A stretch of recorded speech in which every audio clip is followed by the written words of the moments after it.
Alright, I'm not sure if people can see me.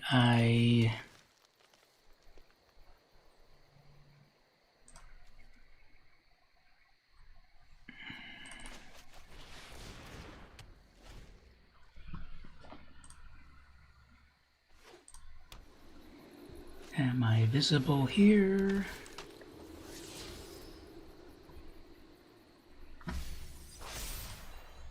Everything crashed, so that's annoying.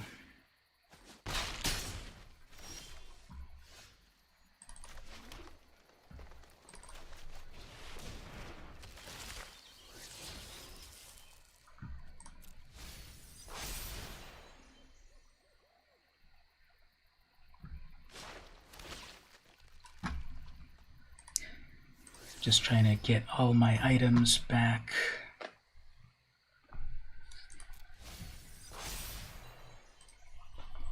Trying to play as well as getting my stream back up, so sorry about that. Clearly the opponent is very aggro, having a hard time dealing with that. I'm sure they're going to do some spell right now to finish the game.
So I'm not sure if people can see me now.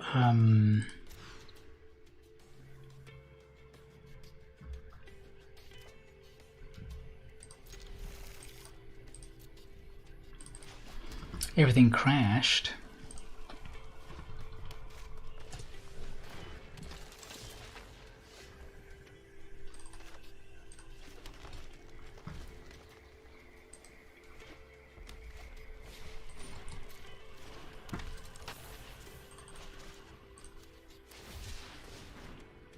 Alright, welcome back. I guess it did come back.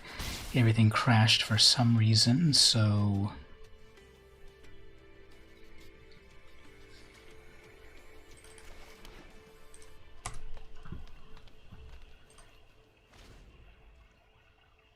I'm just still trying to set up all my items here. If I'm not fully checking...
So before the stream crashed, I had a how's it going? Not great.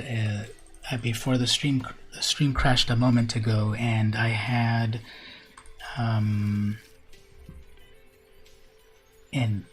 red-white aggro deck that ran all over me, and now I'm getting a red-black deck that's running over me, and I'm just trying to make sure all my streams are back, so not quite paying attention, sorry.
Alright, so if they don't do another mind whatever, I can bring out Golos. Oh, look at that, the same card that I got.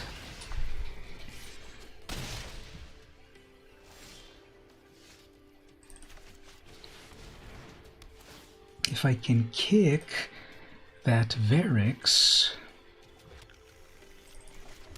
next turn I can get double dragons, just like the classic video game. So Davriel will make me discard one land, which doesn't matter.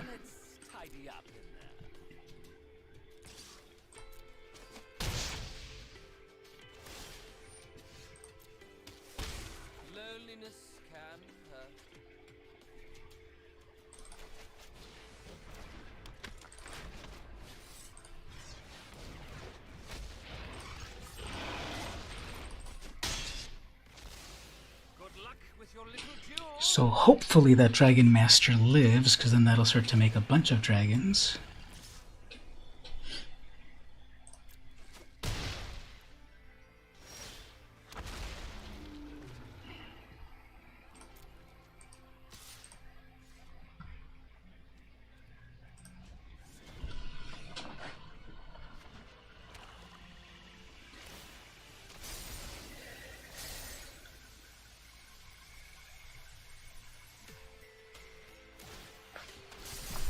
Well, we lost anyway. Alright, I need to take a little quick break. I'm a little... Yeah, I need a break.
Alright everyone, we are back. So let's do a crack-a-pack.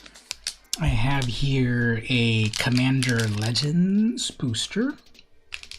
I'm going to open it up and see what amazing stuff we get out of this. This is the... Hey there, Rosla, how are you doing? So this is the set, of course, that is full of amazing reprints for Commander. I'm going to open it up. Now, I have to rearrange my camera here because the cat decided to make it his domain. But there we go, now we're back. Okay, so let's open that up and see what amazing cards we get. So, how's everyone doing so far? How was your week? Anything exciting happen? I don't remember if it was last week or 2 weeks ago, because time has no meaning nowadays, but there was a fire very close to my home out in the shrubbery, but they took care of it because the fire department is right here, because we kind of live in a place that gets those things. So that was exciting. But anyway, let's look at some cards here. So we've got Doomed Traveler, 1 white mana, human soldier. It's a 1/1. When it dies, create a 1/1 spirit. Very, very, very flavorful, right? When this 1/1 dies, it comes back as a spirit. Then we've got Velakut Invoker, 3 mana, human shaman, 2/3. Pay 8. It deals 3 damage to any target. Oh, something says here, message redacted. Hopefully my moderation software isn't overly removing your comments. Sorry about that, but I do see they're under a lot of stress. Oh, sorry to hear that. Hopefully you take the quiet moments to reflect and recharge, but hopefully you work through that. So this, you pay 8 mana to deal 3 damage. Preordain, everyone loves this card, right? 1 blue, scry 2, then draw a card. So this is way better than... Well, let's debate the merits of this versus Opt. Opt is also 1 blue. You scry 1, and then draw 1. But Opt is an instant, and this is a sorcery. So what do we think about that? If you could only have 1 of these cards with you for the rest of your life in a desert island, would you rather have Preordain or would you rather have Opt? It's an Omen, but with 1 mana. Then we have Soul's Might, 5 mana. Put X 1 counters on it, where X is the creature's power. So obviously you play this on your Llanowar Elf to make it into a 2/2. You'll be getting life-saving surgery in a week, but you'll be in the ICU for 10 days. Oh, wow.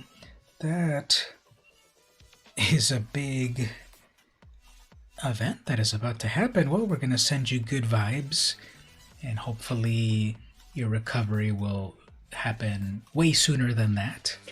9.5 days. Crow of Dark Tidings, 3 mana. Zombie Bird, 2/1 flying. No problem. Happy to send some good vibes. Crow of Dark Tidings, 3 mana, 2/1 flying. When it enters the battlefield or dies, you mill 2 cards. So definitely for mill strategies, which are way too big brain play for me. There's some nice cards. What was the package called?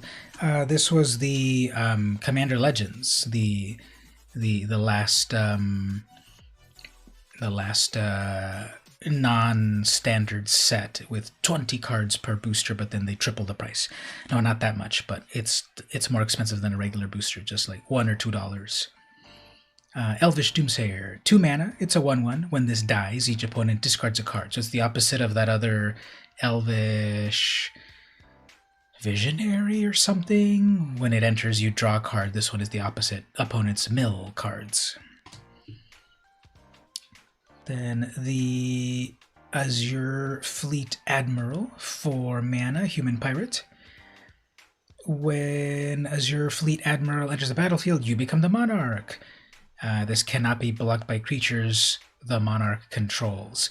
Okay, so you become the monarch. If they steal the monarchy from you, then they are unblockable and you can get the monarchy back. That's pretty cool. Blue doesn't need the monarchy, however, they can draw cards quite easily. Ninth Bridge Patrol. 2 mana, 1/1. Whenever another creature you control leaves the battlefield, put a +1 on this. So if you bounce it back to your hand, if it dies, if it gets exiled, this gets bigger. Yes, this was a blue pirate. I think this might work very well in your deck, actually, Stevie. 4 mana for a 3/3, and you become the monarch, which lets you draw more cards. So might work well on your deck. Then we've got the Sentinel Spider, 5 mana, 4/4, Vigilance and Reach. Scary Spider. Foundry Inspector, 3 mana, 3/2. Artifacts cost 1 less. You wish they actually did something with spiders. Besides being scary and creepy and having reach, there's also like Arista or whatever that one's name is, that one big spider lord sort of thing. But yeah, they should definitely support more tribes, more fun tribes. You thought spiders are going to be like oozes. There's still, I guess the thing is that there's just so many possibilities to do that hopefully eventually they get to everything. Something with eggs, spider eggs. That's, you're taking it to a brand new gross level. I can't handle it. Spider eggs, hundreds of tokens like Izoni, but with more spiders. A bug deck would be fun. Lumen Grid Gargoyle, it's a 4/4 with flying for 6 artifact. Amarylli Sphere, I always have a hard time saying this. What is it? Armillary Sphere. 2 mana, pay 2. Sacrifice it, search for 2 basics, reveal them, put them into your hand. Is this card good?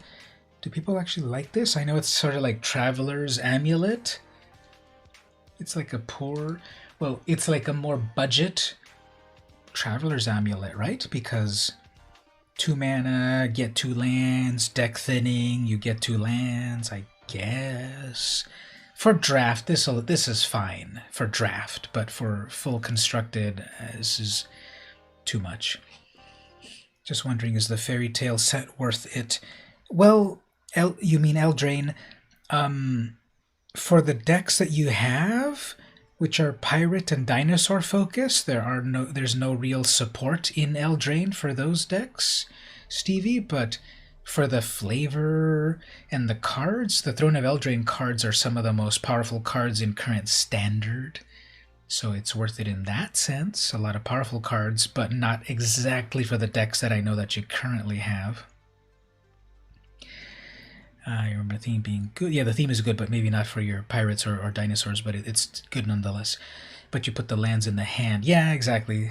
Yeah, that is very slow. So it's definitely more for this constructed, for the draft portion of things. Ixalan was the best for dinosaurs, yep. So Stevie and I know each other in real life, and we've played, and he's got a dinosaur deck and a pirate deck, so those are the support cards he needs. To make new decks with? Yeah, I think so. You have knights. In Eldraine, you've got lots of knights. You've got fairies. You've got non-humans. You've got a lot of cool things. Your land destruction deck hungers for them, exactly. Horizon Scholar, 6 mana, 4/4, flying. When it enters, scry 2. I like that. Then we're on to the uncommons. The Stinger Flinger Spider, 5 mana, 2/5, reach. When it enters, you may destroy target creature with flying. So that's useful. You get a 2/5 with reach, and it destroys a flyer right away. Next up, Demonic Lore. We have 3 mana enchantment. When this enters, draw 3 cards. At the beginning of your end step, you lose 2 life for each card in your hand. So you're going to Black Vice yourself, or the Rack, or whatever, Cursed Rack, whatever that old enchantment was. But pay 3 and you draw 3. See, the spiders look great, but they need so much mana to come out. Yeah, that's true, right? That's a very good point, because this one's 5, and it's a 2/5. It does destroy. It does destroy stuff, a flyer, but if there's no flyer, it's just a 2/5, so it's got a big butt and it'll block. Okay, then we have here I see a rare land, the Rejuvenating Springs. This is the Battle Bond land. Rejuvenating Springs enters the battlefield tapped unless you have 2 or more opponents. So obviously if you're playing Commander, this is a dual land with no restrictions that comes in untapped. If you're playing non-multiplayer, then it's just a guild gate. But yeah, it's one of the Battle Bond dual lands that are kind of valuable-ish. Gloom Widow is cheap to cast if you remember Gloom Widow.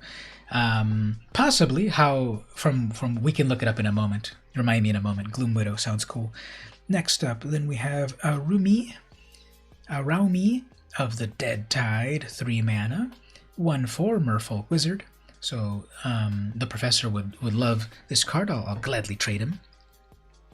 Tap, exile cards from your graveyard equal to the number of opponents you have. So best case scenario, 3. Target creature card in your graveyard gains Encore until end of turn. The Encore is equal to the mana cost. So tap this to exile up to 3 cards. You give something Encore that didn't have it before, and then you do its thing.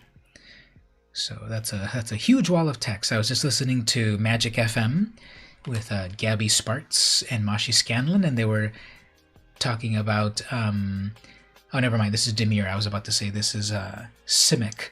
So I was about to say how they were saying that Simic gets everything, but actually this is Demir, so never mind.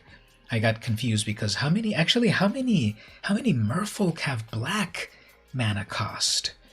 It's either blue or green, although there's a couple of wacky ones out there, right? But that's uncommon. Next, we have Anara, Wolvid Familiar, 4 mana, uncommon, Wolf Beast, 4/4. As long as it's your turn, commanders you control have indestructible. So all your commanders can get indestructible in your turn. You're always too open to build new themes of decks. Yeah, then I would say Eldraine would be a very good one.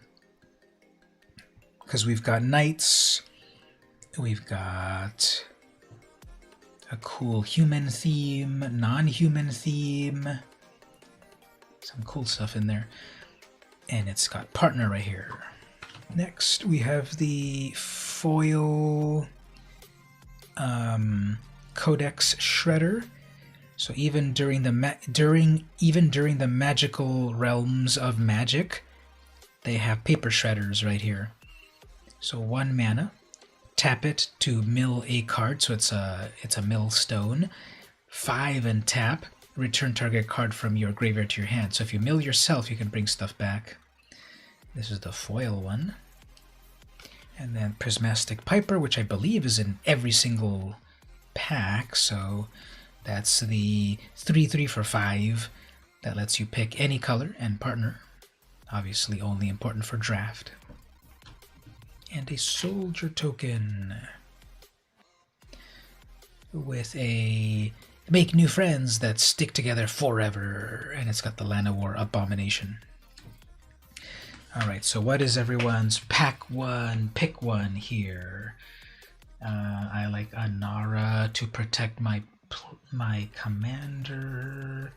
Araumi is fun, but kind of complicated. I guess the dual land. Maybe the spider. A flyer with scry. Foundry Inspector if you're going in with artifacts. So we have all the diamonds, right? Fire diamond, sky diamond, etc. So that could be that diamond for 1 mana if you've got this out. The Azure Fleet Captain's cool. You become the monarch and then you can steal it back. So there's some fun things in here. Guess I'd probably go with the dual land. If you're going to do Eldraine, you recommend a Knight deck. You won the Calico Keep Battleground tournament with a red and white Knight. Yeah, I believe it. There's some very good strategies and synergies with Knights. And even outside of Eldraine, there's always been Knights in Magic. So if you get that Eldraine, a box of Eldraine, I'm sure you can make some cool decks. And even outside of Eldraine, you have synergies.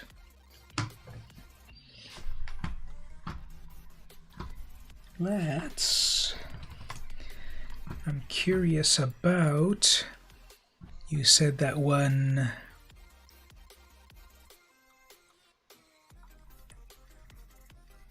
D+, oops, my web browser crashed. Let me fix that right here. This is going to be Goyf Gate, because I would get that dual land just for the value, maybe not for the value of the draft, but for the value of the value. I wanted to look up, you said it, what was that one spider you said? Gloom something?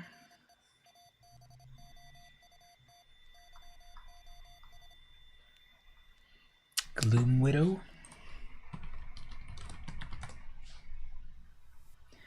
Gloom Widow, 3 mana for a 3/3 with reach, but it can only block creatures with flying.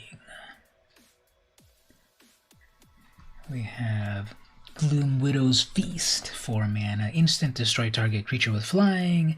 If that creature was blue or black, put a 1/2 green spider with reach. That's fun. And then Juvenile Gloom Widow, 2 mana, 1/3 with reach. And it's got Wither. This deals damage in the form of -1 counters. And we have a cute little bunny that's about to get eaten right here.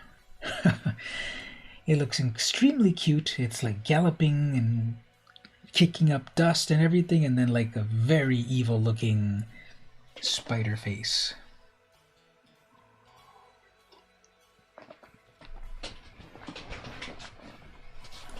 It's really fun art, and that is like Thomas Baxa. What else did they do? They did 118 cards, such as Badass, Blightning, Blood Funnel, Bog Serpent. What was the last card they made? Wrath of God. Well, that was a reprint. Okay, some new ones, I guess. The Sword, the Phyrexian Metamorph, Goblin Vandal.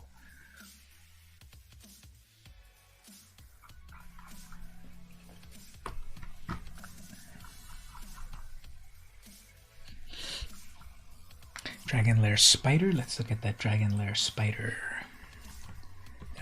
That sounds like a Dungeons and Dragons card. Ooh, I like the art on that. It's a 5/6 with reach. Whenever an opponent casts a spell, put a 1 green insect creature. Yeah, that's cool. When they cast any spell, so that can definitely get out of hand. Plus, it's a 5/6. That's a big one. You went to Fanboy Gaming today, and you got a few Yu-Gi-Oh cards and a couple of Fanboy Gaming. You said is over at the the Chula Vista Mall, right? What area of the mall are they? Because usually I only go to the part where the comics and stuff shop is at. But where's Fanboy Gaming? Is it like close to the pizza place or further over there? There's a JCPenney and there's like a Five Guys, right? So where are they at? So this was in Plane Chase, Commander, etc. Okay, so let's get back to some gameplay after we did that. Crack a Pack. Close to Buffalo Wild Wings and the Five Guys. Gato Catcher's One. I love that card. When I got back into Magic in 2017, I made a Selesnya cat deck. A green-white cat deck. And when I found about that card, I thought, that's so cool. So I have that in that deck, so it's got a place in my heart. Although it makes then warriors instead of cats. Well, actually, it doesn't say human warriors, so I'm going to imagine they're cat warriors. Memorial to Folly. March of the Multitudes. People always use that against me so well. It's an instant.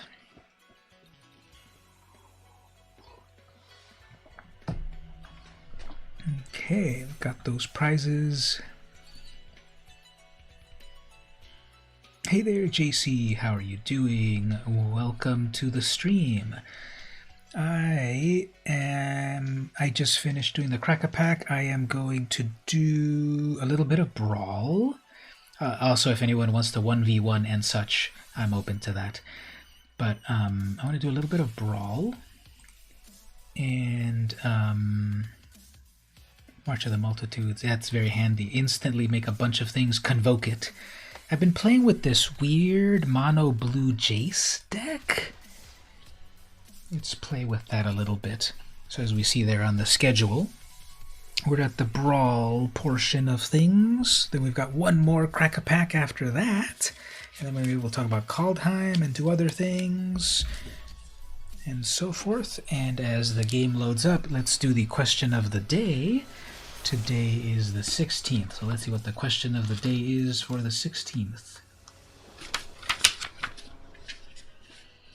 The question of the day is, do you owe someone money, comma, or does someone owe you?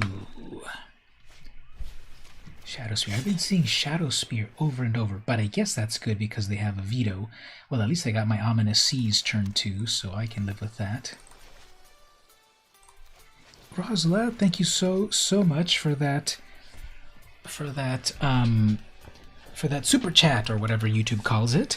5 whole Canadian dollars. Totally appreciate it. Thank you so much.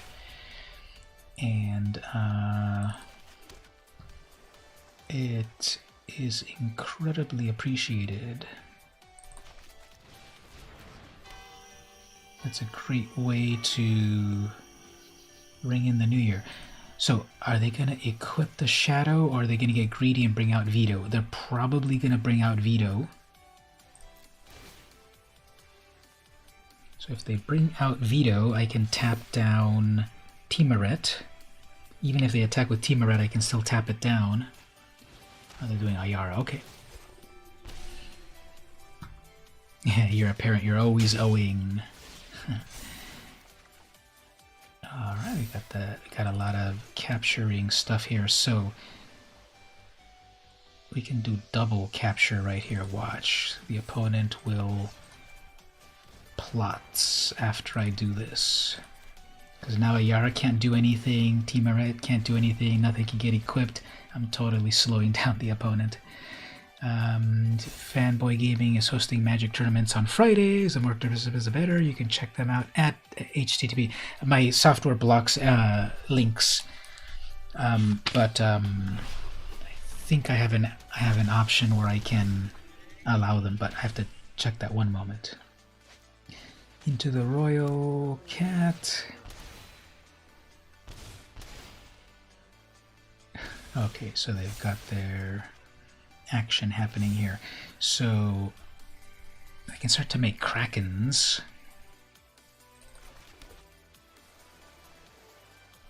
Now let's bring out Chase. So the point of this deck is that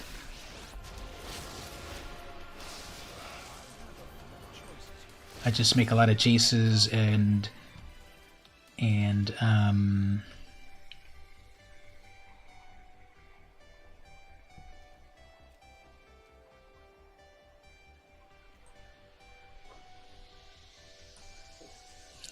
I make a lot of Jaces and mess with the opponent.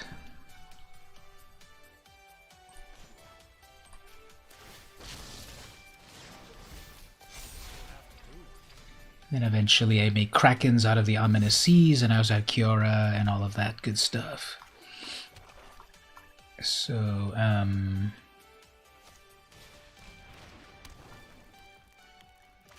you had to pay 32,000. Wow. Now, I always hear about how... Oh man, they've got the double cat thing here, so that's going to be trouble. How do I handle that? I need to get rid of... Well, I can into the Royal, I can bounce back their Witch's Oven, but that's only going to land me one turn, so... yeah, they're going to pummel me a little bit. I guess they got their combo working, so that it might be a little bit hard to get out of this predicament. what do I want to do here? So if I bring out the Nadir Kraken, that can help me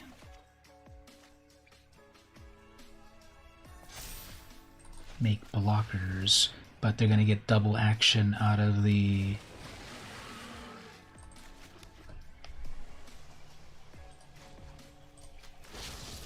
They're going to get double action still out of the...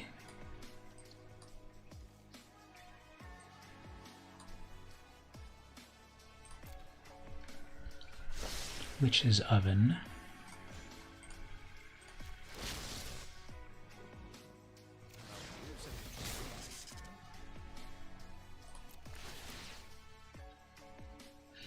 So at least I have blockers now, but they're still going to recur the cat over and over, so...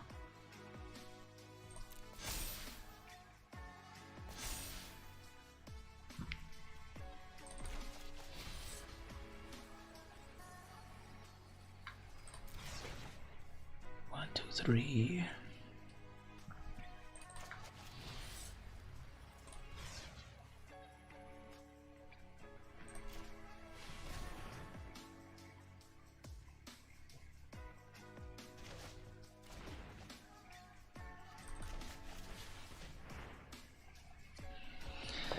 So this is going to be a valiant battle, but I don't think I'm going to make it because that combo Veto plus Ayara plus the cat plus the oven. So I have here enough to make a... Well, I'm going to get very, very soon here to get a Kraken, but, you know, they're just going to play their Witch's Oven. They're going to kill the cat, bring it back. That's 3 damage, right? 3 damage at a time. I guess I'm on a 3-turn clock. Well, even more than that, because when they sacrifice the cauldron, it triggers the Bastion, and then when they bring the cauldron back, the familiar back, it triggers Ayara, and it also triggers Veto. So I think I'm on a 2-turn clock, and they're at 33 life. So I don't think I'm gonna make it. But yeah, exactly. I can't kill the cauldron. I can only bounce it back. I don't have any counter spells either. So we're just gonna play it out. We're dead, but we'll play it out. You made the change they told me, but it was good to remove the claim the waste for 2 more land. Yes, your lands were way too low. You had, I think, 18 or 19 lands, and you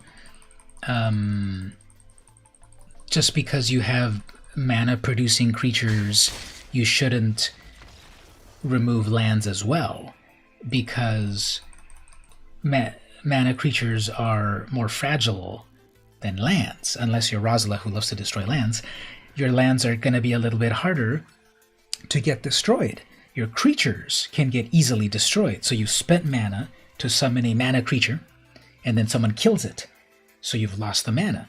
But if you play plain old lands, it's a little harder for them to get destroyed. So yes, we put you back at 24 lands, and then removed the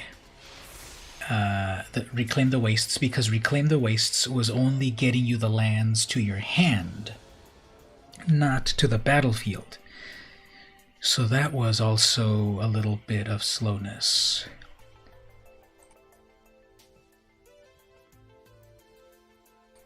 I think you disconnected when I was saying the strategies on those things, but yeah, one of the things is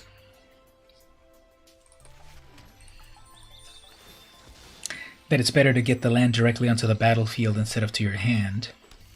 So Cultivate was better than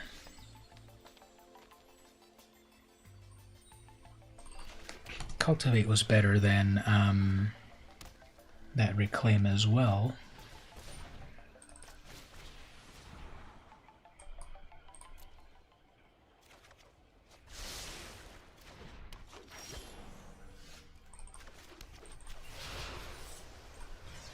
Alright, so clearly they're not going to attack my Jace here.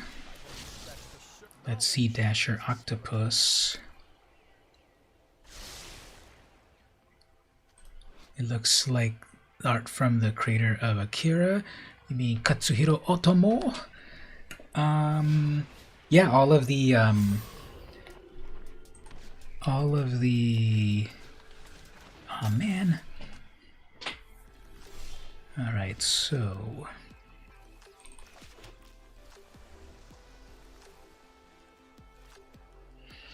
I don't have any return.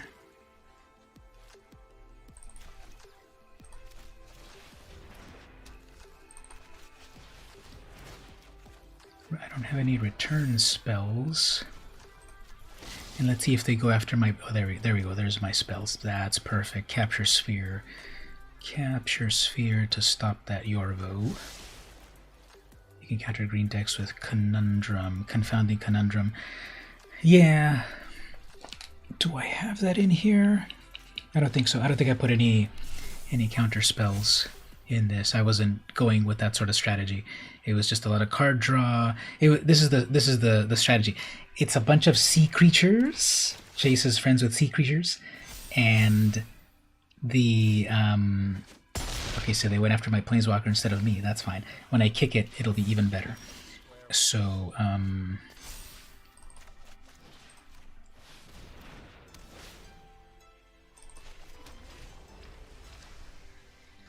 so their commander is locked down.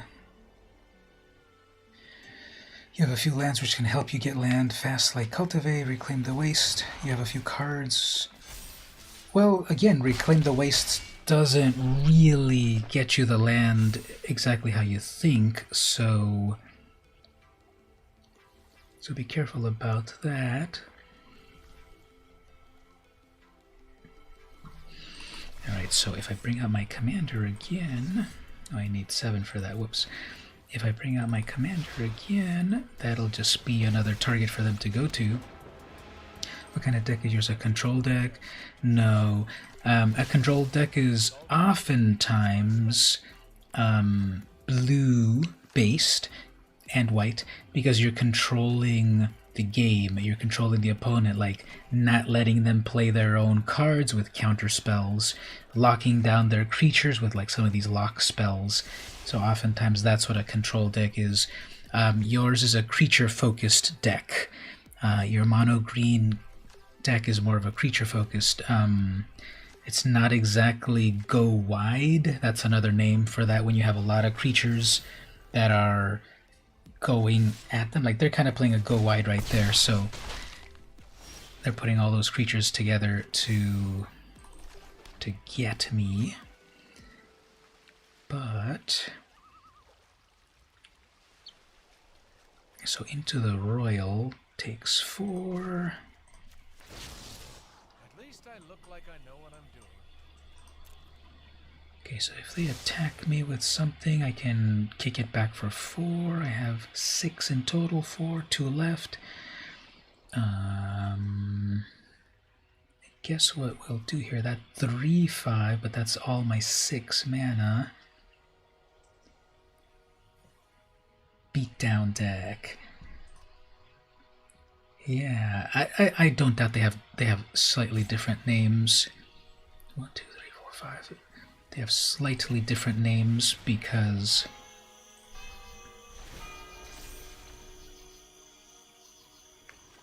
they do a lot of fun things. I'm surprised they haven't moved that that pickaxe onto another creature, but I guess they're getting greedy.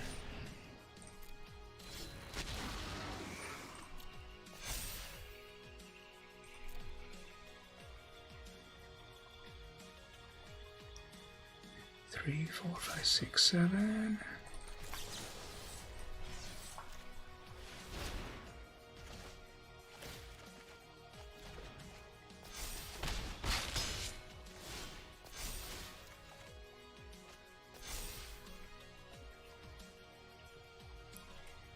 So that's 1, 2, 3, 4.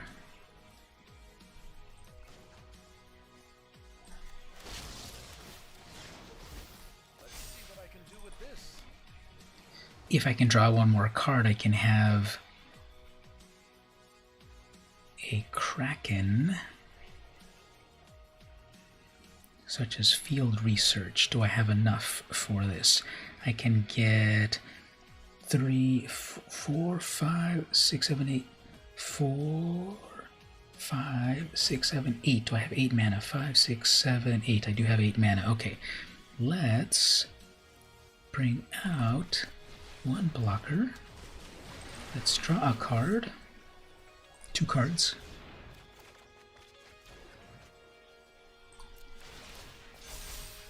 I know that I've got the enough. They're looking at it. I know that they see that I've got enough for the Kraken, but I guess I'll bring it out at the right time.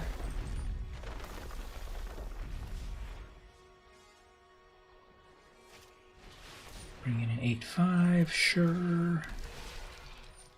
Spend all their mana on that, that's fine.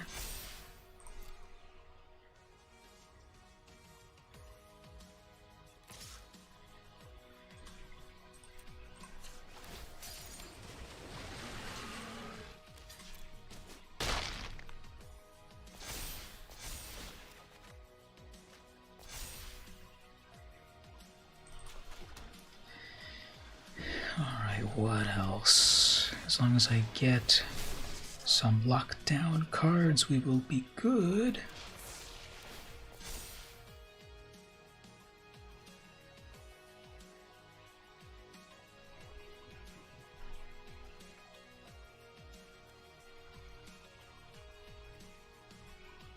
Draw 7 cards, that'll make another Kraken. There's my Kiora Best the Sea God, I want that.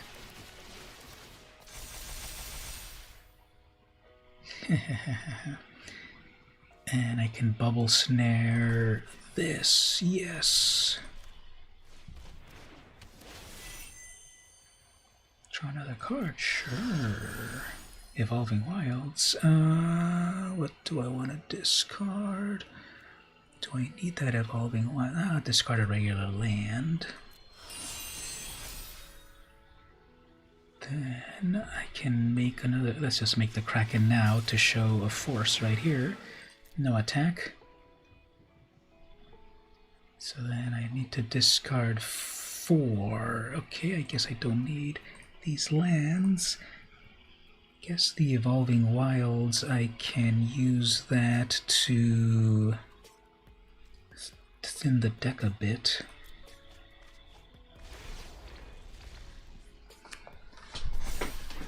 Alright, so they got an 8/5. I can block that with 1 Kraken. Well, they can switch over. They still haven't switched over that pickaxe. I hope they forget to. I hope they forget that they have that pickaxe. How do you get Mythic Wildcard other than opening packs? That's the only way. The wildcards come from opening packs. So all you need to do is. So you have to do redeem space. There you go. You got it. MtGA code. So that'll give you some stuff right there. So follow that link and then that'll give you some redemptions. But mythics, you get them from packs. And then packs are... Packs, I will gladly block your Cobra with my... Choose block. Oh yeah, I have to block everything. I have to block everything. Okay, fine. So how much gets through? 1, 2, 3, 4. 4 gets through. Fine.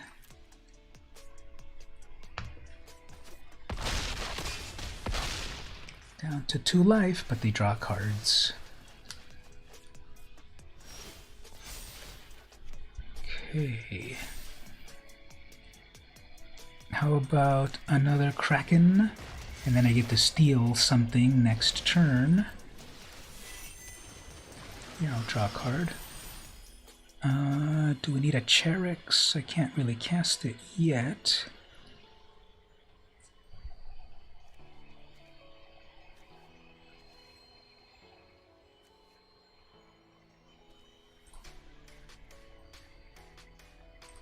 It's only 4 mana. Okay, that's 5 right there.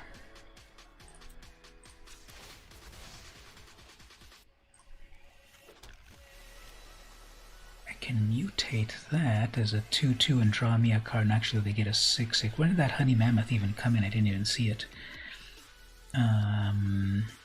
A wide deck or beatdown. Yeah, they have so many different names. So yeah, this deck is like Jace and the Sea Creatures.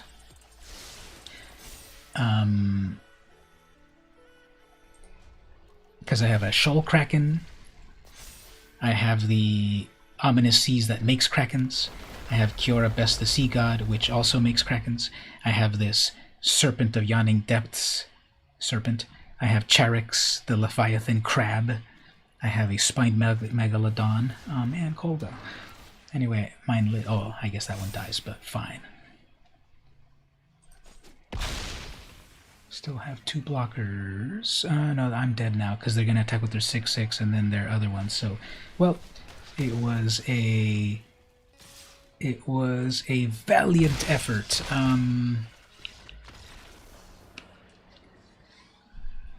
What? It's Chase's seafood buffet. What would have been able to handle that? Just more of my removal. I got a lot of removal. I mean, not removal, but like locking down creatures. I guess I just wasn't quite getting it in time. I don't know. I think that the game went okay, but they just eventually overwhelmed me. So here's another question of the day. What's the oldest thing you're wearing today? So...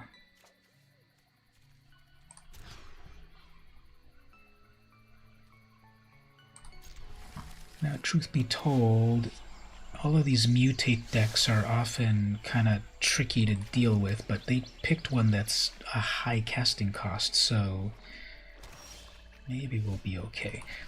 Like these other ones like Nethroi and such, those are very annoying.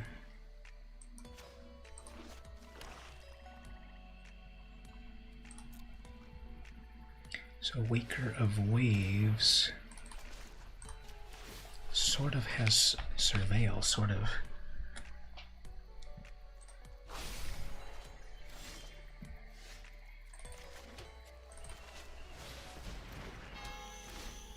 You got a Void Beckoner, that one's pretty cool. Yeah, so every 100... every 100 points you can redeem. I guess here's a murder. You also have to go to the headphones. They'd be at least 5 years old.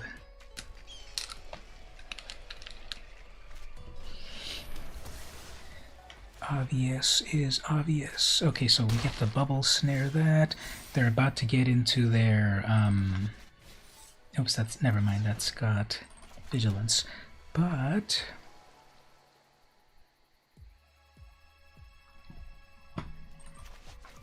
let's draw more cards.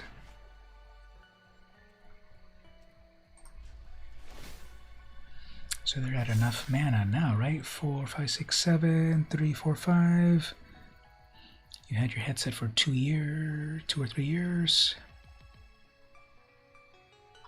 Everyone's saying headsets, right?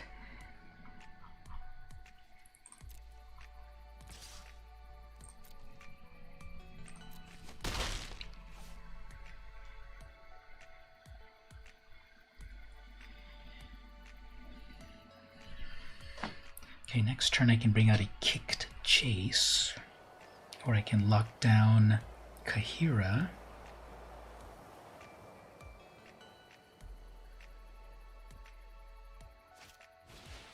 Gem Razor's gonna destroy my...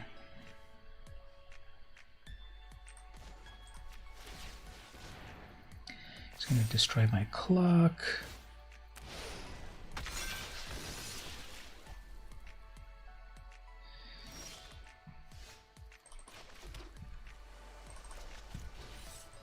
When that mutates, they're going to destroy the snare, so...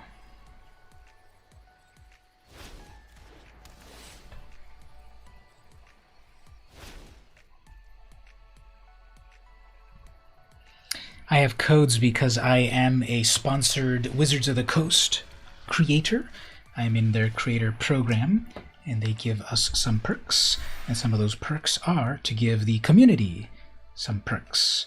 So I have those codes to give because I have that partnership. And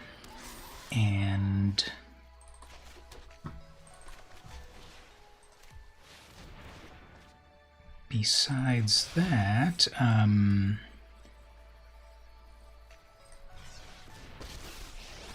you get more packs by you get more packs by getting gold, and then you use the gold to buy the packs, and then in the packs you either have cards or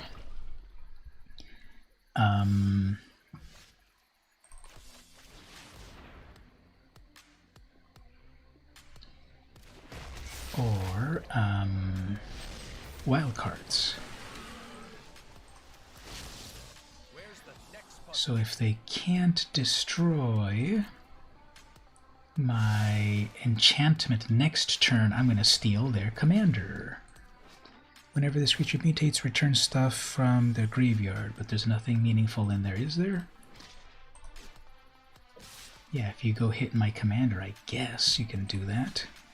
That's a thing that you could do. I could just bring it back to life. I overanalyze the situation. That is the strategy.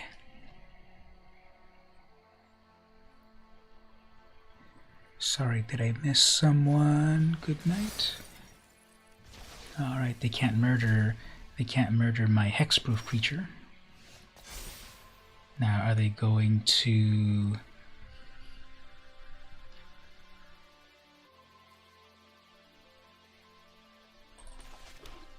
Let's do double Jace.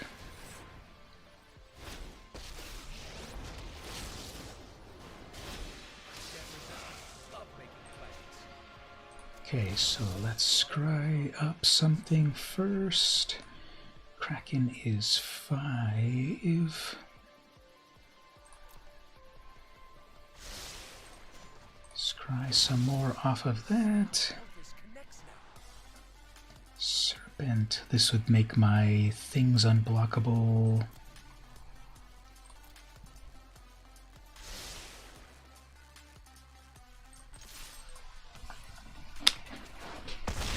Alright, so next turn I get to steal their commander, Biolante Plant Beast form.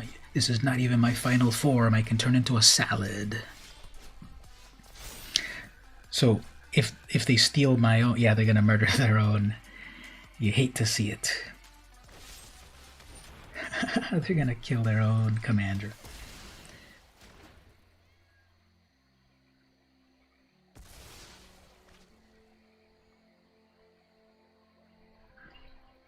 Alright, so...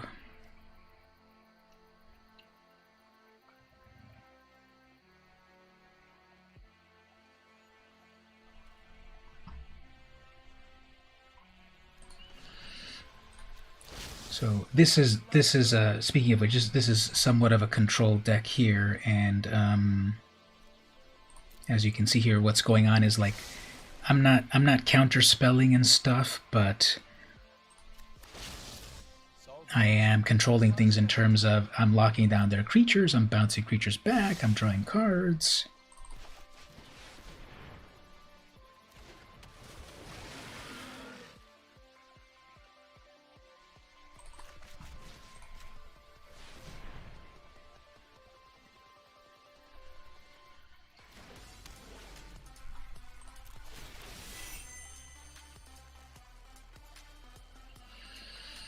So I'm kind of just dirtling around a little bit. It's not a big competitive deck, but that's okay. Now this return target permanent. Each opponent sacrifices. Fine. That's the only way to get rid of a hexproof, but that's fine. Okay, so there's that ominous seas. Let's grab that. One more secret unlocked.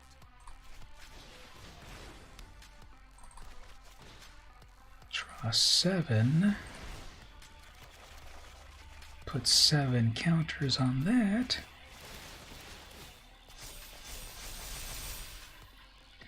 I just need one more counter, and then I get. Although they have their chittering harvester, which will make them kill my own creatures. So what I need to do next, okay, play the Nadir Kraken, return a permanent. Grandma Shirley. Everyone's talking about Grandma Shirley, but what's Grandma Shirley? So they're returning their commander. Wow. Then what else? I guess that's what they're going to do. If they mutate that, then they can destroy their... Oh, they're going to destroy my enchantment. Oh, man. Fine.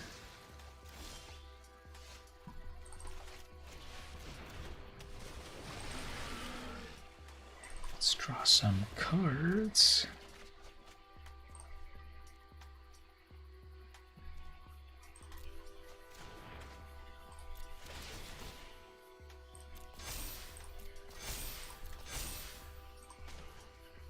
Do some more scrying.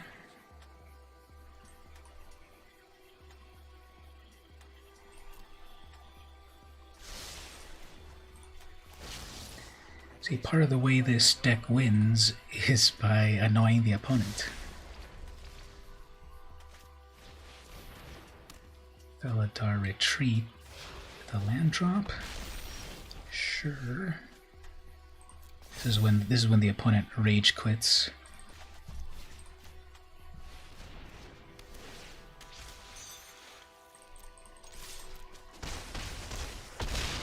And then they realize that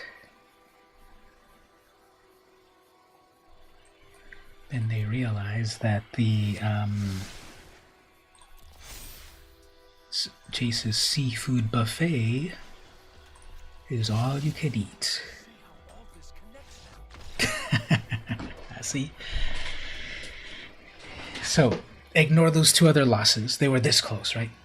This one right here, this is how this game wins. This is the control aspect of it, that like, am I gonna get to play Magic? That's what the opponent is asking. And secondly, you're drawing so many cards. Can I draw cards? Is there calamari, Jace's seafood? Yes, all the seafoods, everything. We saw here's the various tasty things to eat. We had some krakens, we had some tentacles to eat, we had some leviathans, serpents, sharks, krakens, all of the creatures of the sea. Merfolk. Yep, so that's one of the ways this deck wins. Just annoying the opponent into submission. Let's play one more. Then we'll do the final crack-a-pack. Or how's everyone doing? Requests. Should we play one more, or should we open the last crack-a-pack? Vote now. Your vote is very important. What do you think, everyone? Should we open the last crack-a-pack? Go for the one more game, or one more crack-a-pack? Because I've got one more Commander Legends to open. Or we can do... I'm definitely, as you can see by my schedule there, we're in the Brawl portion of things, and the next comes crack-a-pack number 3. So I'm definitely going to do a crack-a-pack. But do we want to do the Brawl first and then the crack-a-pack? Or... I'm getting another one more. Do we mean one more game?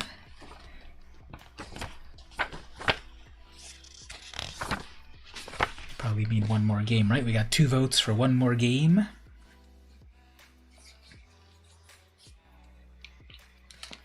One more vote. Seems to be we're leaning towards one more game.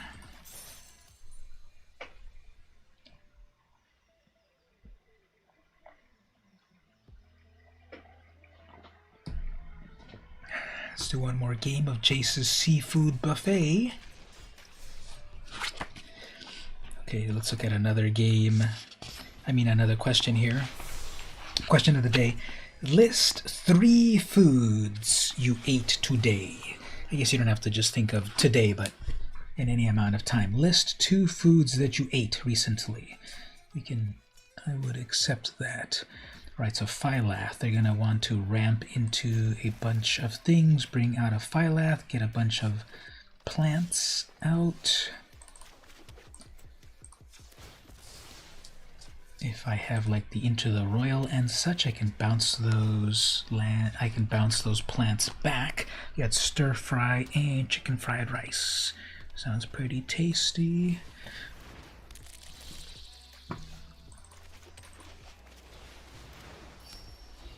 With some soy sauce. Is that soy sauce or soya sauce? Or is that the same thing? Maybe it's regional. Kazandu nectar pot, pizza and nachos. Sounds good. What did I have today? Well, soya in Spanish would be soy, so I knew what you were talking about. What did I have today? I recently made lasagna, and I've been eating that. Yeah, it's not quite too much to consider here. Ox tree.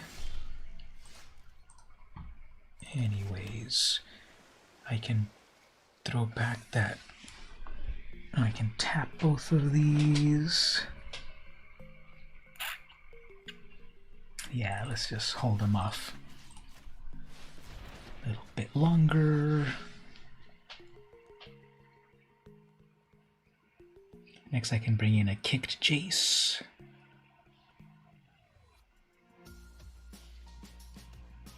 You love lasagna.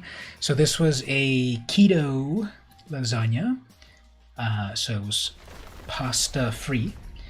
The noodles were egg, cream cheese, and Parmesan. Salt and pepper. And so what you do is you melt the they're gonna destroy my arcane signet. I can feel it. They're looking at it. Anyway,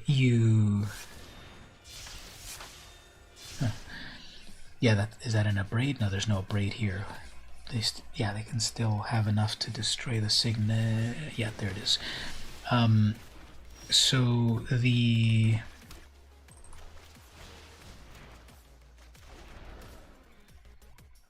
3, 4. They've been hitting all their land drops, maybe. So it's cream cheese, melt the cream cheese, and then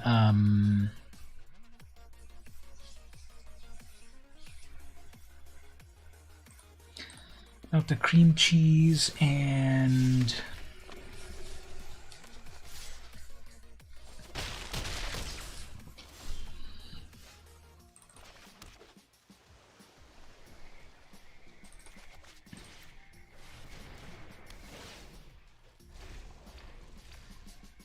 so here's their 6th land, Phylath right on curve. Not sure if I can get out of this one. They're out-ramping me. I guess they missed the land drop. Yeah, your Electromancer already did her thing, so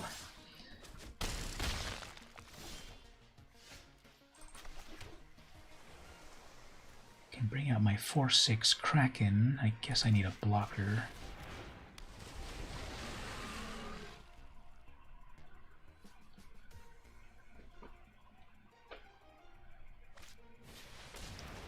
Alright, they're stalling on their 6th mana. They're gonna make a treasure next turn, so that'll be their 6th mana for Phylath. So we're getting there.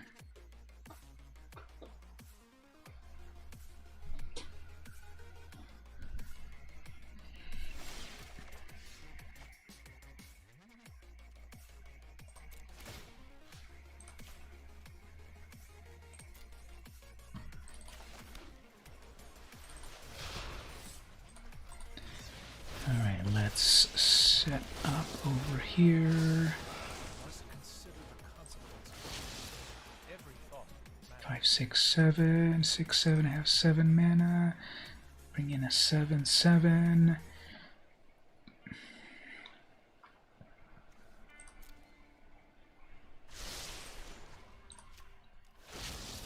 I have a lot to think about.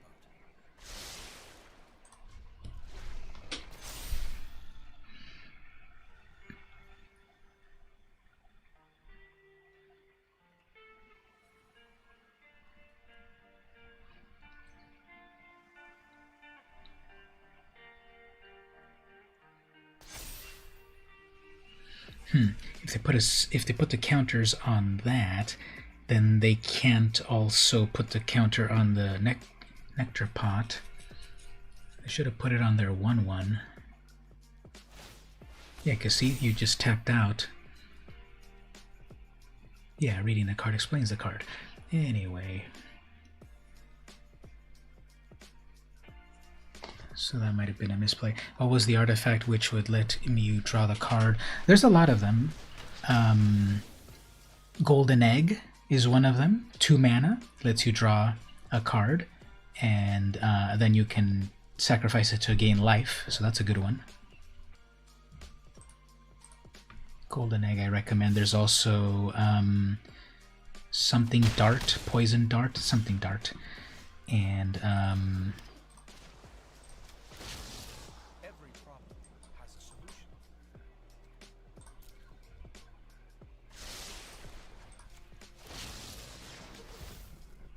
Aha! Just what I was looking for.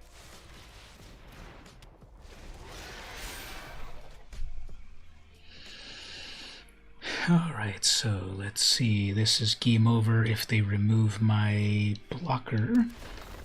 But now they have enough for Phylath finally.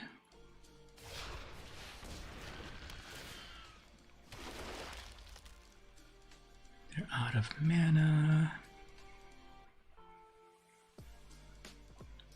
So if I can return Phylath back to, well, with my luck, if I return Phylath back to their hand, they'll just well, that's game over anyway. Why am I even caring here? Okay, well, yeah, that didn't work out.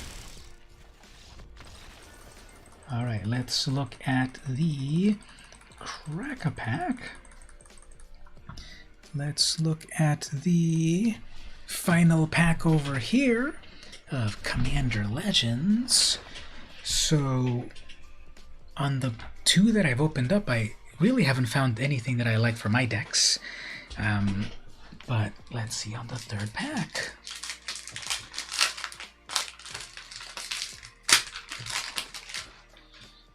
Alright, let's see here. We have Deranged Assistant, 2 mana. Tap it to mill a card. Tap it and mill a card to add 1 colorless. Okay.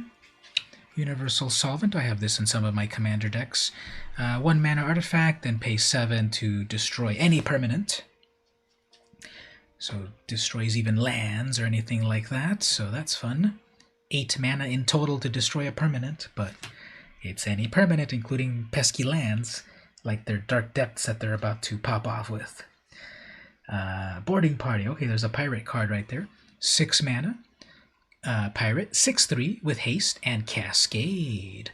So you can reveal cards from the top of your library until you reach a what is it? You may until you exile a non-land card that costs less. So any 5 mana card. Any 5 mana card you can pay for free. You can play for free once you cast these pirates. They have 6/3 and their haste, and they let you play 1 free card. That's fun. Omen Speaker, 2 mana. 1/3. Scry 2 when it enters.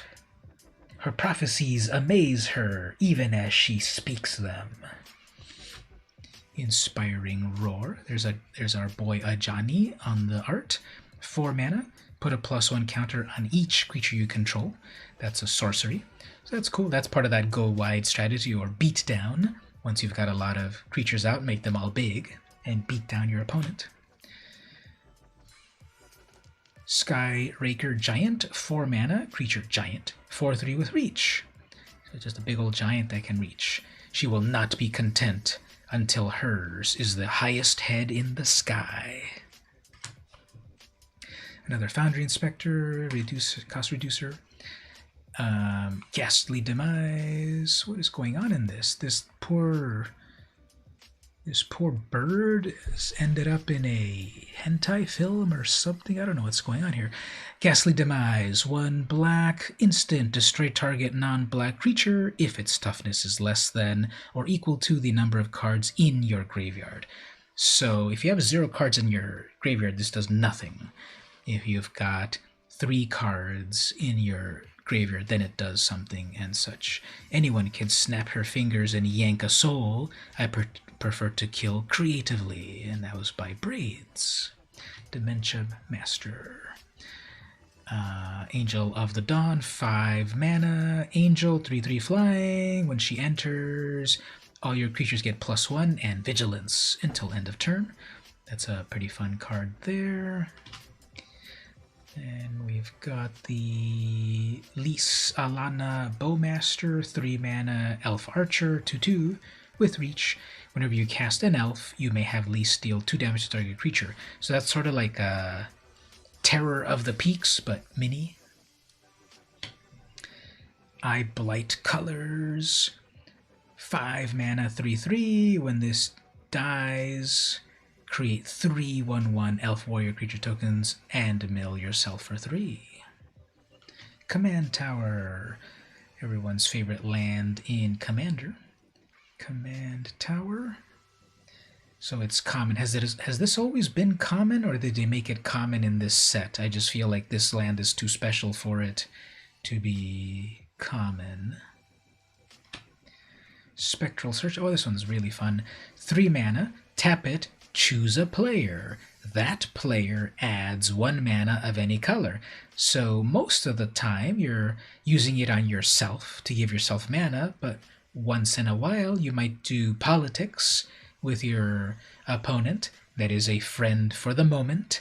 When you give them a free mana and you say, hey, you're about to cast that spell to kill the other opponent, but you need 1 more mana, I've got 1 more mana for you. Let me give you the mana and kill that opponent, and we're friends, until you stab them in the back with your Sword of Feast and Famine. Ingenuity Engine, 7 mana, Cascade. So you play this, and then you get a free spell that costs 6 or less. And 1 and a tap, sacrifice any artifact, including this, I suppose. Return target artifact you control to its owner's hand. Well, I guess you wouldn't sacrifice this to bring that back. You would sacrifice another to bring back, shenanigans. Explosion of Riches, 6 mana.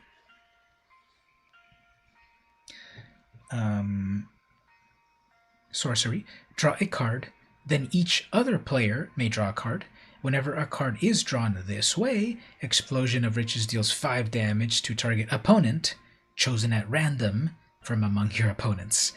That's fun. So you draw a card, then your opponents may draw a card, and if they draw it, they have a 1 in 3 chance of getting dealt 5 damage. You've got how much gold there is the flavor text. Next up we have Crafted War Gear, 3 mana. Equipment, creature gets +3/+2, and when this becomes unattached, sacrifice the permanent. Whenever this becomes unattached from a permanent, sacrifice the permanent. I guess there's some strategies that might synergize somehow. But this costs 3, you pay 0, you attach it to your creature, even your 1/1 becomes then a 4/3. And if this becomes unattached, you have to destroy your own creature. Alright, Vault of Champions. Ooh, another one of the dual lands. And I do like playing with Orzhov deck, so actually I do want this card. I'm putting together a black-white vampire commander deck with Elenda, the Dusk Rose. And I don't have this land yet, so cool. I got a land for that deck.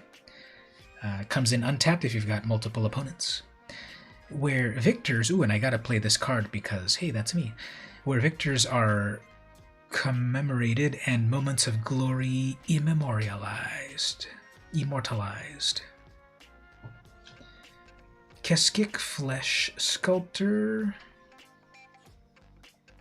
3 mana. Legendary creature. Human Artificer. That's a human artificer? That looks like a twisted abomination of Phyrexia. 1/3. Tap it. Sacrifice 3 other artifacts and or creatures. Look at the top 3 cards of your library. Put 2 of them into your hand and the others into your graveyard. You'd like to see that black and white deck once it's done. I've got a version of it on Untap. I can pull it up in just a moment. But it's not complete. I don't have the full completed real-life version yet. This reminds you of your Bob Ross Secret Lair should be coming within a month. That's really cool. So you did end up getting the Bob Ross lands. I've got them on Arena, but I didn't get them in real life. We've got Partner. Then we've got, ooh, what's this? Mythic over here. This is, ooh, I got a Chroma, Vision of Ixidor. So one of the Achromas. 7 mana, 6/6, Flying, First Strike, Vigilance, Trample.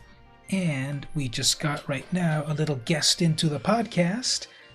The kitten decided to join, not the podcast, the stream. The kitten decided to jump into the stream on my final card.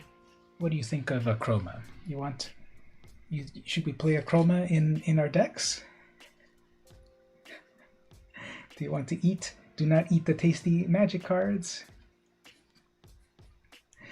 Do not eat the tasty magic cards. See, look up there. Up there. Anyway, so, because what I'm doing is I'm taking up his space. He's been enjoying to sit.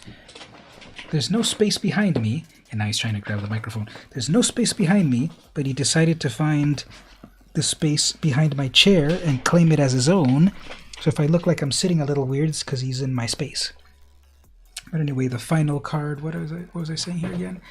And then he jumped off. Okay, so Kitty's highly interested in wanting to learn to play. Definitely, he wants to play with my black and white cat deck. Let's finish looking at this one more time.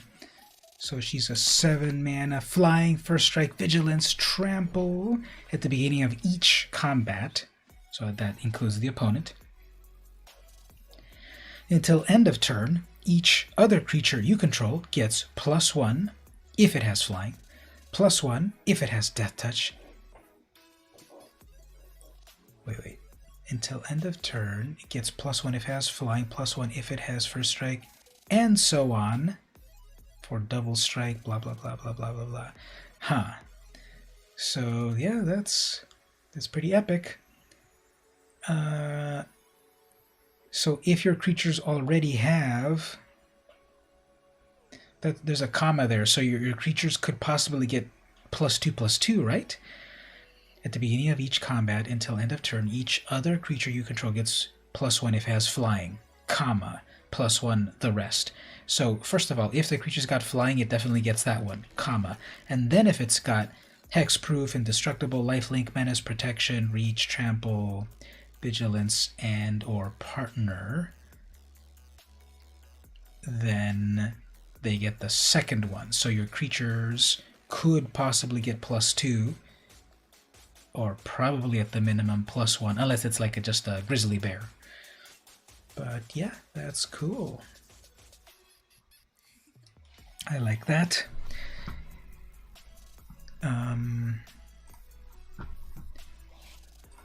Let's look at over here.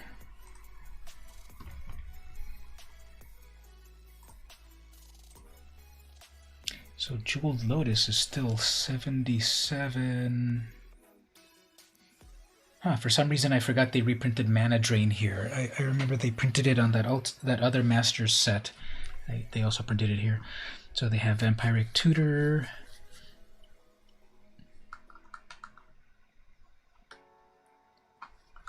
So on my other packs, I did open a Vampiric Tutor. I did open a Scroll Rack. I did get an AC. I did get a Hull Breacher. I did get a Wyleth. I did get an Opposition Agent.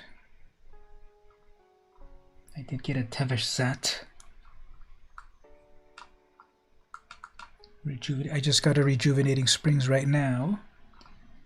Training. Did I get a Training Center? I got, which dual lands did I get here? I got a Rejuvenating, a Vault. Did I get another one? Did I get 3 of these dual lands at once? No, the first one was... The first pack didn't have a dual land. But I got those. Undergrowth, there's the Vault of Champions. There's a Chroma right there. Avenger of Zendikar was reprinted. Sigarda's Aid. Staff of Domination.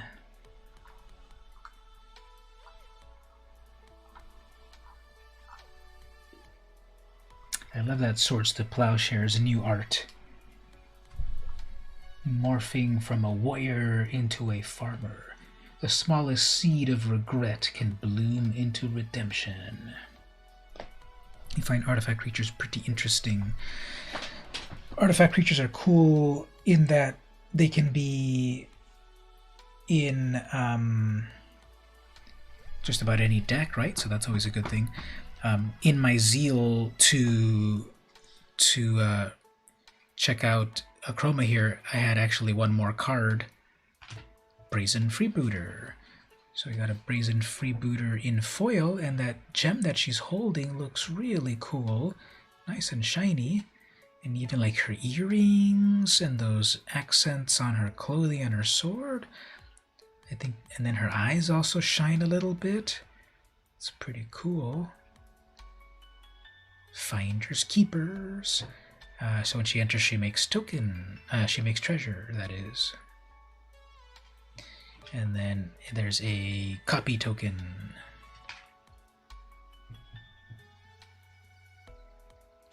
Kind of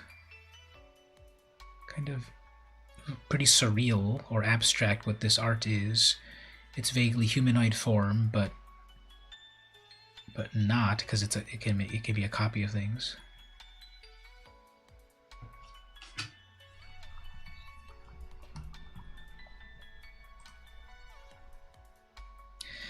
All right, so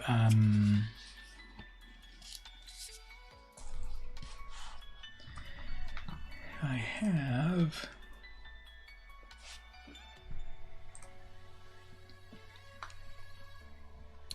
so 11. I've been streaming about 4 hours now. That might be a good amount of time. We'll play one more game and then I guess we'll end for the day.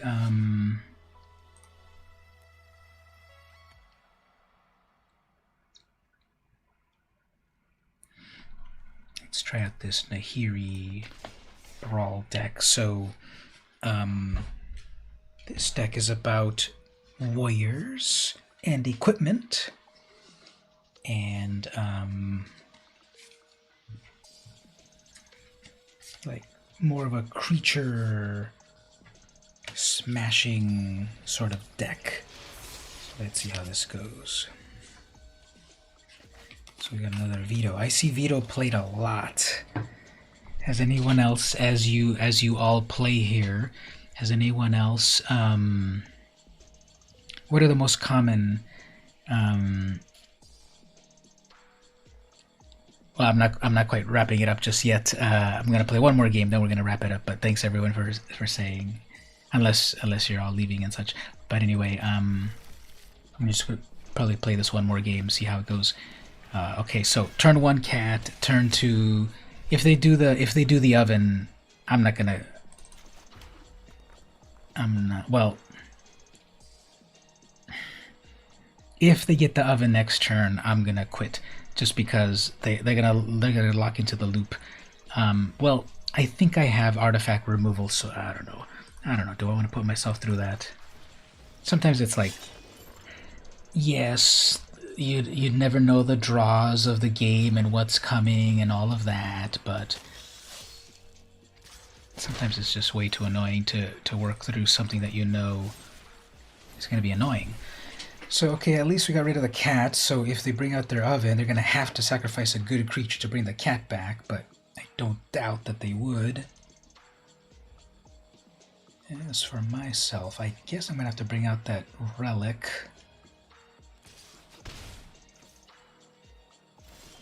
Missed the land drop, eh? Well, they, it was also... No, it's not pausing for them, but...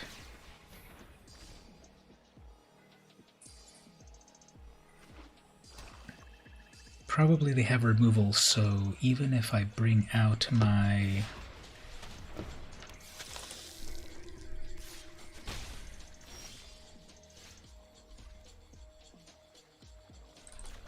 Well, we can do this interesting thing here.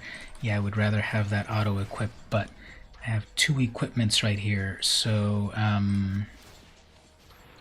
what I could do is bring out Nahiri, and Nahiri's -3 deals double damage based on equipment. Okay, that's annoying too, but... Ooh, there's my rogue. I don't have enough for him just yet, but that will give me double combats if it survives. Now, I'm playing mono black, so it's not going to, but we can do this. They just summoned their commander, and they're missing land drops, so okay. Go off and fight my commander, and then you're gonna struggle a little bit too. Huh, they left it in the graveyard, so okay, they must have then a return a thing from the graveyard card. Fine. You did the thing. See, there it is. Put it on top of your library. Okay, I guess that's... Okay, they can bring back their cat, actually.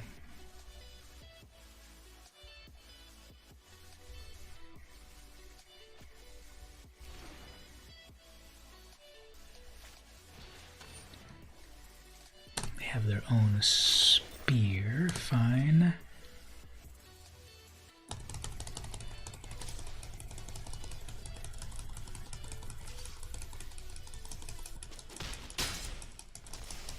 I'll be back to finish my work.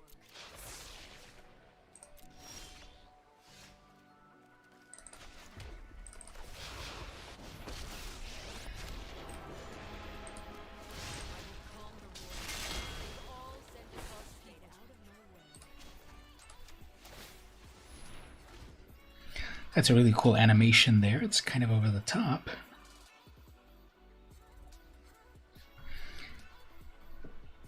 They have not brought out any meaningful creature yet.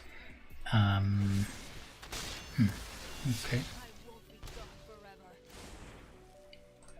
They're missing land drops. That's good.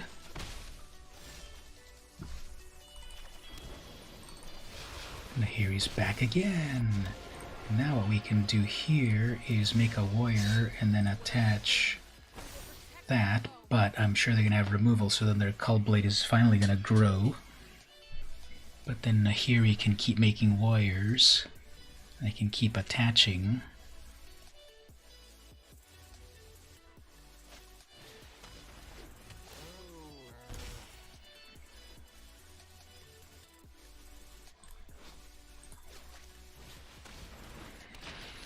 Bat in the air, do not care. they didn't use removal, so...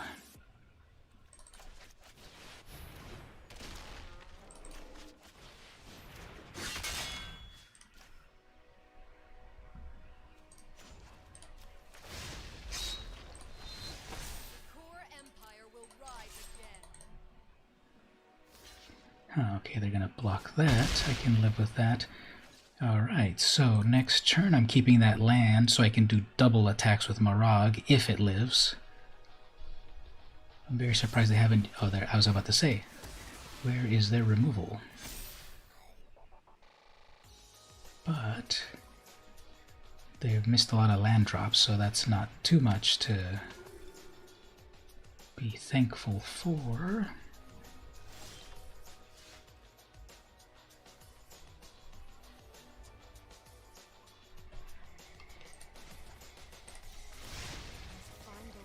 Ooh, Amber Cleave.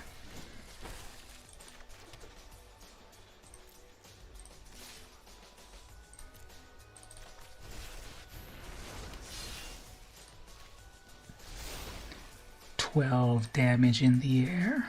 I should have attached the Shadow Sphere, whoops. Can I pass Amber Cleave over to... Yes, I can.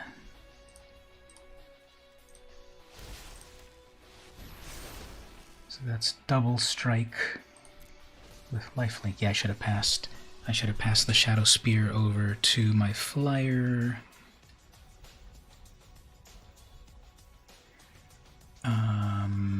If I pass the Ember Cleave and the Shadow Spear to my flyer, is that enough for game? I need to have that 8 damage to be game over. Demonic, fine. I've got still first. Oh, actually, that's a flyer. Never mind. Fine. Plus that. Whoops. Oh, they didn't equip it because they didn't. Ooh. Okay, well, that was a misplay on their side. They thought they had enough to equip it, but then they activated the indestructibility. But even that was not enough to kill me. Like, I don't know why they had to rage quit on that, but okay, fine. I was stabilizing here. And yep, Nahiri did the thing. So this deck is, when I do these brawl decks, I care much more about a theme and sticking to it a lot, rather than the best cards. Because all of the creatures here are only warriors. Nahiri makes warriors, so all the creatures are warriors. And then I've got all the equipments, and then, yeah, some of the removal and stuff, of course, but I'm not going to put in... You know, Marag is a Minotaur warrior, but if it was like a Minotaur shaman, I would not put that in because I needed warrior. So, like on the Jace deck, all of the creatures that are in there are sea creatures. Yes, I could have a variety of other more efficient creatures, but they're huge, but that's how I was trying to play that deck. Anyway, so yeah, there we go. Let's wrap up the game with this, with Nahiri vanquishing all my opponents. So, as usual, everyone, thanks for coming to hang out. We played some draft, some of that cube draft. We cracked some packs. Got an Achroma on the out of this. Got some dual lands. I'm gonna put I'm gonna put the deck over on my Discord if people want that. We'll put this deck right now. You're welcome. Let me grab this deck and put it into the Discord right now. Final call, maybe Toxic, if you want to claim, if you want to redeem another. Every week I've got codes to redeem, but before I shut down the stream, you might want to redeem another code if you have points. Oh, here we go. I keep wanting to make a video about that deck, but I'll get to it. So I'm exporting that, put that into decks over here. Nahiri. Oh, there's the deck in there. Actually, the last thing that I've got there, in the schedule, the last, I've been saying goodbye already for a while, but the last thing, this time for real, is let's do that final item that I've got there. We were going to look at a few Kaldheim cards. Let's just look at a few of them. Obviously I'm biased, so let's look at only the black cards. Blood on the Snow, 6 mana. So we have a brand new frame around snow, so the snow mechanic is back. Blood on the Snow, 6 mana, snow sorcery. Choose one. Destroy all creatures, or destroy all planeswalkers. Then return a creature or planeswalker card with CMC of X or less from your graveyard to the battlefield, where X is the amount of snow mana spent to cast a spell. Alright, so if you're playing mono snow, and you paid all 6 mana in snow mana, you can return up to a 7 mana thing from your graveyard, so everything gets destroyed. And then with some amount of snow mana, you get back one thing, either a creature or a planeswalker, back into the battlefield. So I like this card. And the art is really cool. There's literally blood on the snow. Blood Sky Berserker. Whenever you cast your second spell, put 2 counters on this. It gains menace until end of turn. Whenever you cast your second spell, each turn put 2. That's cool. It's kind of like that Gideon's whatever, that every time you gain life, put 2 counters on it. Flavor text. Who's next? That's funny. Swamp players are annoying. No, you are wrong. Swamp is the best. So you gotta play either mono black, or black blue, or black white. Those are the best colors. Those are the best combos. Burning Rune Demon, another 6 mana. Demon Berserker. I love that art. Look at how epic that demon looks. Flying. When Burning Rune Demon enters the battlefield, you may search your library for exactly 2 cards, not named Burning Rune Demon, that have different names. If you do, reveal those. An opponent chooses one, put the chosen card into your hand and the other into your graveyard, then shuffle your library. Let's all take a moment to rank our colors. Number 1, black. Number 2, white. Number 3, blue. Number 4, green. Number 5, red. That's my ranking. What about all of you? So yeah, this new set is so over the top. So you get to go find 2 creatures and tell your opponent, here, pick one for me. That's fun. Black deck literally destroys all the cards and keep making me lose life. Yeah, that's why I love playing it. So it can be very oppressive. Yes, I admit that. But every color. See, the genius of the colors, when Richard Garfield invented magic 27 years ago, he had the idea that every color had an identity. Every color had a strength and a weakness. Black has the strength to kill creatures very easily, to make opponents lose life very easily, yes. But some weaknesses are, for example, black cannot destroy artifacts. So what if an opponent has a very strong artifact deck? Black cannot kill those artifacts. Other weaknesses in black are... it cannot draw cards very easily. So if you run out of cards, if your stuff gets killed and you run out of cards, well, I don't know. I think black is okay with drawing cards. You know, there's like Bad Deal and... I don't know. Black is the best color. Sorry. So you're voting black, red, blue, green, white. What about everyone else? What do you all think? Tell me, rank your colors. Cleaving Reaper, 5 mana, Angel Berserker, Flying Trample, pay 3 life. Return this from your graveyard to your hand. Activate this only if you had an Angel or Berserker enter the battlefield. Well, it has to combo. You have to summon an Angel or a Berserker, then you pay 3 life, then you bring it back to life. I won't pollute my blade with your blood, demon. You'll die by your own axe. That is epic. Death Knell Berserker, Doggy Pursuit, Draugr Necromancer, Draugr's Helmet. I love the art. See, that's what I'm saying. This is the art that I miss. Look at this. We look at all of this modern art, and it's amazing, but then like this old style of like just close-up. We don't see that much of a close-up as before. Like even the Blood Sky Berserker, it's still like, why do we need to see from the waist up? It would be so much better if it was drawn even closer to the camera with like the blades at you or something. And then the Draugr's helm right here, that looks amazing this close up. Like you don't have to see the tip of the blade, you don't have to see the ripped abs, and then of course the colors look amazing. So that is my rant yet again on modern versus classic art. Whoa, look at that Dread Rider. That's like Nightmare plus Hypnotic Spectre all in one. Damnation, no more artifact creatures. Well, artifact creatures, but if they have like the Great Henge, you have an interesting ball deck. Perhaps in your next stream we can play. Yeah, that might be fun. But before we do that, how do you rank the colors, Rosala? Everyone's saying there's Stevie. What about yourself and Gabe? How do you rank the colors? Your favorite colors, that is. Dread Rider, 6 mana, Spirit Knight. It's a 3/7. 2 and a black.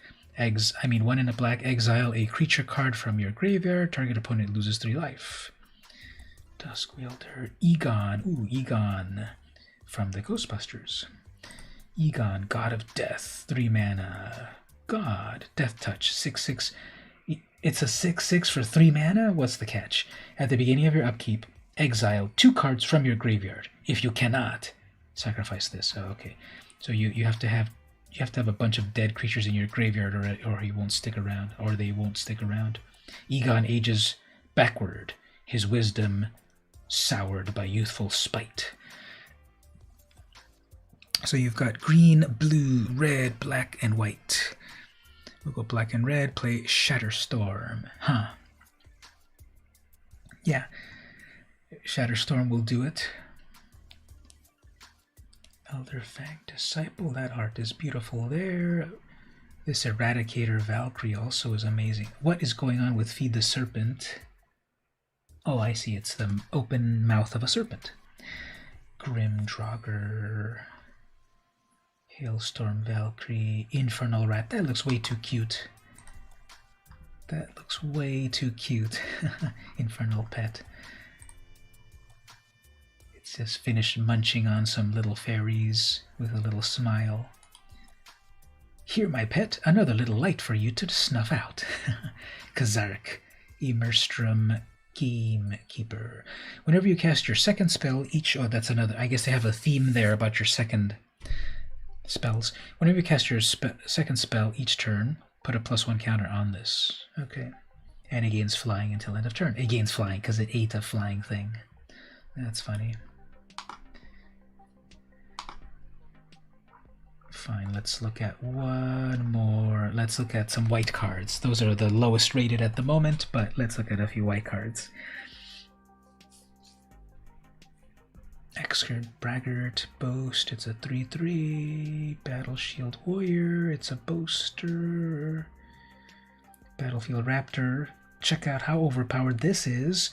1 white mana gives you a 1/2 with flying in for strike. So, okay, even at common,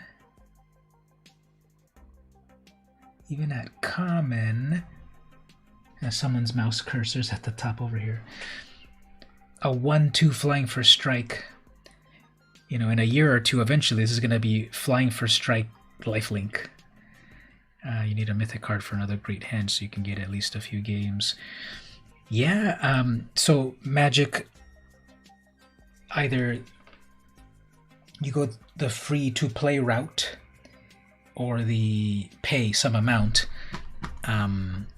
I've had Arena since it was in beta, and I've never paid any money, but it does take the time to build your collection, so don't worry about rushing, because every time you log in and you have those challenges, you get gold. and then that gold is gonna let you open packs. So make sure you play every day to get those challenges. Also, you can for $5 you can get the bundle over here, which will give you 2,500 gems, which are more valuable than gold, and 5 packs. So that's $5. It's real money, but like I said, I have never put any money into Arena. I've just won matches and gotten a couple of gold here and there. And yes, Wizards of the Coast also gave me thousands of gold twice, but that not everyone has that connection. But yeah, just play, win your gold, and then use it. And even if you are missing that one card, you'll get it. It just takes time. That's the whole grind of it. And as you play, you get to see people's decks, and you get to practice with your own deck, and then get better at it. And then also claim those, redeem my codes, and then that also helps right there.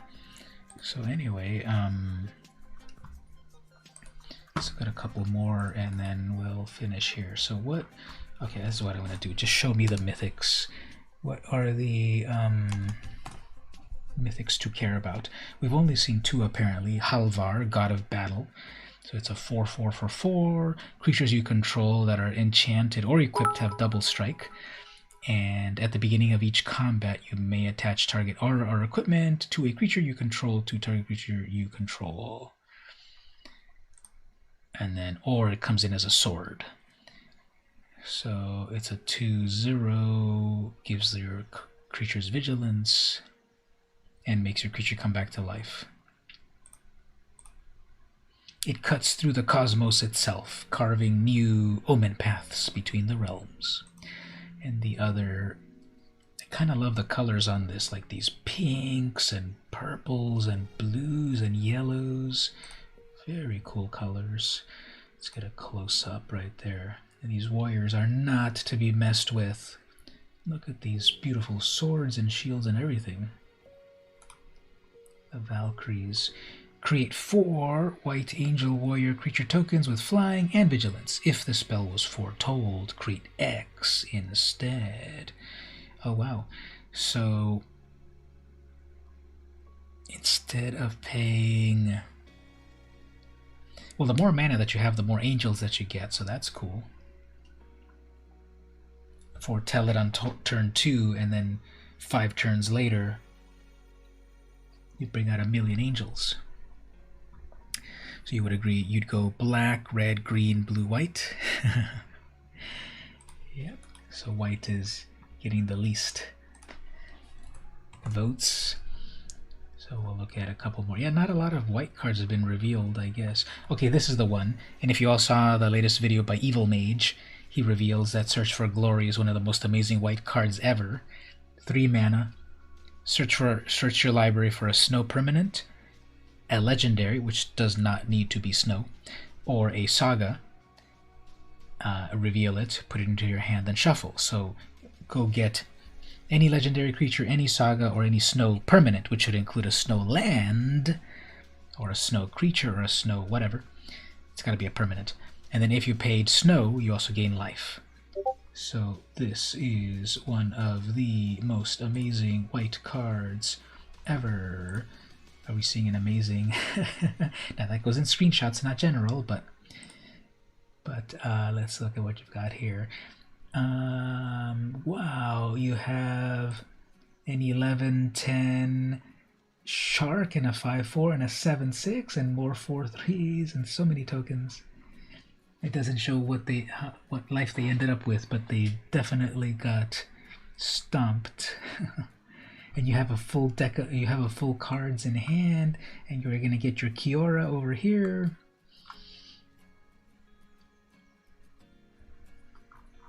That looks like quite a beatdown. What did they fling at you? Or did they sacrifice that fling for no reason? Did they fling something meaningful at you? Poor mono red player. Never had a fighting chance. Negative 39. Oh, they flung the Phoenix at you, but then it comes back to life because of the feather, right? Cool. Thanks for sharing that. In the wrong place. Anyway, the that's the best white card ever. And let's look at Protectora Gloriosa. Destello. Vuela. Cuando la Protectora Gloriosa entra el campo de batalla, puedes exiliar cualquier cantidad de criaturas que no sean angels que controlas hasta que la Protectora deje el campo. Obviously, you can read the English text there, but it's basically saying when you summon this, it's got flying and Destello. I guess that's vigilance, and that's flash. And then you exile things until this leaves the battlefield. So for 4 mana, you can exile 7 creatures. Obviously, this dies to removal, but it's got flash. Wow, this is cool. They're attacking you. You have 4 mana, and they're attacking you with their whole squad. And you flash this in for 4 mana, and you get to exile all of their creatures as long as they're not angels. Now you have to, of course, protect your protector here, Glorious Protector. But this exiles. This is like a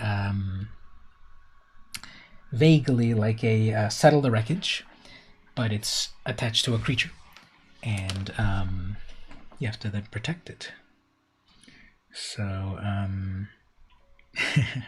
that's okay. I'm funning you, but another beautiful art right here with the like Aurora Borealis colors.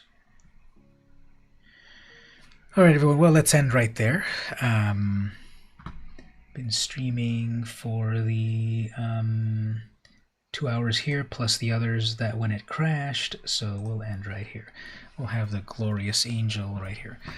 No, actually, we'll go over here. All right, everyone. So once again, thanks everyone for coming to hang out as usual. Very much appreciate it. We'll do it again next time. Don't forget to check out my YouTube videos. Got some new videos coming out with some new deck techs. I'm doing the Magic Monday Minute, where we've got a 1-minute long video about magic stuff. And what else? Stuff about comic books and so forth. Well, here's a little preview. I'm going to show you a preview of something right here.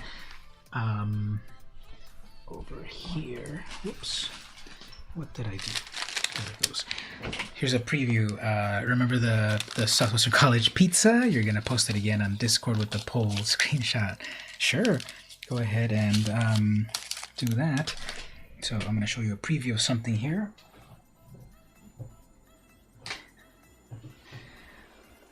We're going to have the little kitty right here help me to finish the stream.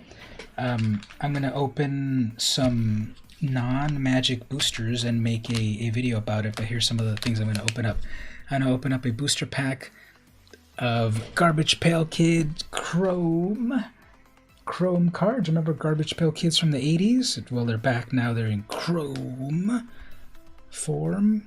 I remember having that card back in like 1985 or something. I'm also going to open up a Star Wars Chrome booster.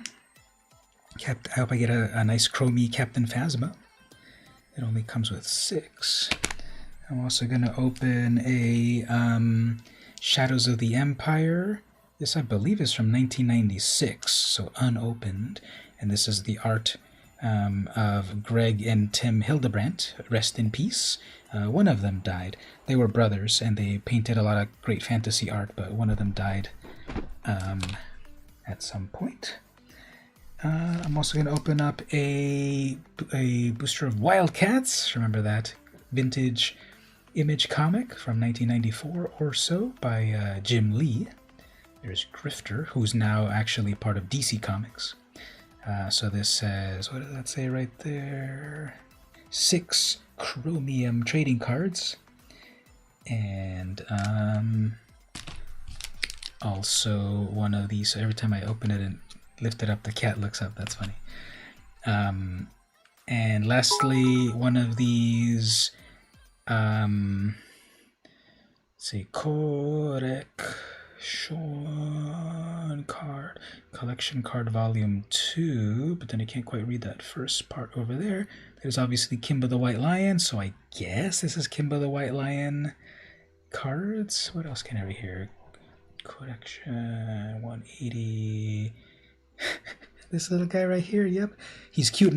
He's cute except when he's like scratching up my hand and thinking that I'm a chew toy. So anyway, I'm gonna open up one of these, and then the cat wants me to open it right now, but let him go here. So I'm gonna open those up. So you get to preview all of that. I'm gonna open these up in a YouTube video. So be on the lookout when that debuts sometime next week, probably. I'm gonna open those. And have one more thing. I guess I'll reveal it to all of you because we're all stream family right here. So from a distance right here, do any of you old timers know what this is right here?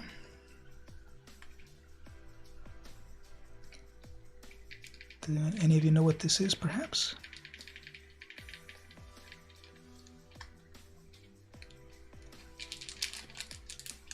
I got one of these off of eBay. I'll zoom in in just a moment here. But for some of us that played Magic back in the 90s, anyone know what this is? Mark? Ooh, yeah, you got it there, Mark. It is an Ice Age booster pack. So from back in the 90s when I played for the first time, 1995, my favorite set, Ice Age. But wait a minute, as I get in closer and closer, this is a booster pack of Ice Age, but wait a minute, as we look closer and closer, what do we see? If it focuses, there we go. What do we see?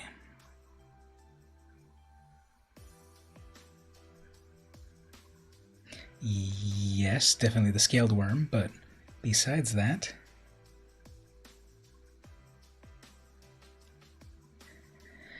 this is the Spanish language booster pack of Ice Age. So your Spanish lesson of the day. Magic the Gathering in Spanish is, hold on, let me focus that. Spanish is Magic el Encuentro, which is vaguely Magic the Encounter. And then on the top, Un Juego de Richard Garfield. So a game by Richard Garfield. Back then, those used to say a game by Richard Garfield. And then lastly, at the bottom here, Ice Age in Spanish is Era Glacial, which is literally Ice Age. And then Deckmaster. And then at the bottom, 15 cartas coleccionables. So 15 tradable cards. And so the whole thing is in Spanish. And I was saying on the stream last week that back in the day they used to have a cool little story on the package. Nowadays, on the new boosters, actually, yeah, it's down there. On the new boosters, right nowadays they stopped printing a cool story on these. It's not on these anymore. There's no story here. It's just the copyright info and such. But back in the day, the cat is trying to get underneath my monitor, underneath my microphone. You can't really see it. I guess we can do here. So the cat is trying to get underneath my monitor here, and like, what is it doing? No. Okay, wait. Don't destroy my gaming setup. And I said, don't destroy my gaming setup. No. Okay, so let's wrap this up because this nocturnal little beast is coming to life, and you might want some food or something. So anyway, this has been VM Campos, and I will see you next week. Thanks for coming to hang out, everyone, as always. Be on the lookout on my YouTube for these unboxings, these cracker packs, for the random for the random cards over here, and then on a separate video I'm going to do the opening a Spanish language. I've never opened one of these. I've opened a Spanish Homelands back in the 90s, but I've never opened a Spanish Ice Age. So we'll see if we get what was good in here. Necropotence, and Necropotence. Oh, and a Snow-Covered Land, right? Snow-Covered Island. So we'll open up next time. Bye to everyone. Thanks for coming to hang out. When are we podcasting again? I'm taking a little hiatus on the podcast. I've paused it at episode 99. There are 99 episodes to come back to. Here comes the cat again. I'm going to put the cat on the next podcast for episode 100. But I'm taking a little break on the podcast. But I'll have you at the top of the list once we come back. Once we come back, look at this. Look at this. It's going berserk. Kaldheim is full of like zombie berserkers and Valkyrie berserkers, and I've got right here a cat berserker in real life. Well, everyone, see you next time. Have a great night, great rest of the week, great rest of the weekend. See you next time.